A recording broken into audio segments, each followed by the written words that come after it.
રાજકોટ સહિત સમગ્ર સૌરાષ્ટ્રના વાહન ચાલકો માટે આ ખૂબ રાહતના સમાચાર. રાજકોટ અને જેતપુર વચ્ચેના ટોલ ટેક્સમાં 25% જેટલો ઘટાડો કરવામાં આવ્યો છે.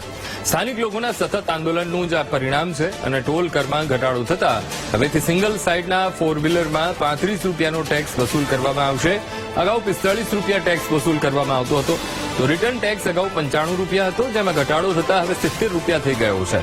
તાત્કાલિક અસરથી નોટિફિકેશન અમલમાં આવતા નવો દર આજથી લાગુ કરી દેવાયો છે. નવો દર લાગુ થતા જેતપુર તરફ જતા વાહન ચાલકોને પીઠડિયા ટોલ પર રાહત મળશે. મહત્વનું છે કે રાજકોટ જેતપુર વચ્ચે 6 લાઇનનું કામ ચાલી રહ્યું છે, જેના કારણે વાહન ચાલકોએ ઘણી મુશ્કેલી વેઠવી પડી રહી છે.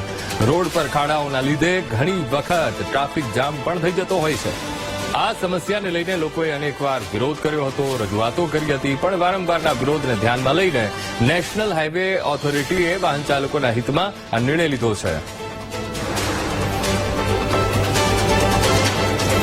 તો પીઠડિયા ટોલ પ્લાઝા પહેલાનો ભાવ હતો 45 રૂપિયા અને નવો ભાવ હવે 35 કરી દેવામાં આવ્યો છે. જો તમે રિટર્ન આવો છો તો પહેલા 95 રૂપિયા લેવાતા હતા અને હવે નવો ભાવ એ 70 રૂપિયા લેવામાં આવશે. અને આ પીઠડિયા ટોલ પ્લાઝાના આ જે ભાવ છે એ હવે નવો ભાવ આપી દેવામાં આવ્યો છે અને નવો દર એ આજથી જ લાગુ થઈ જશે.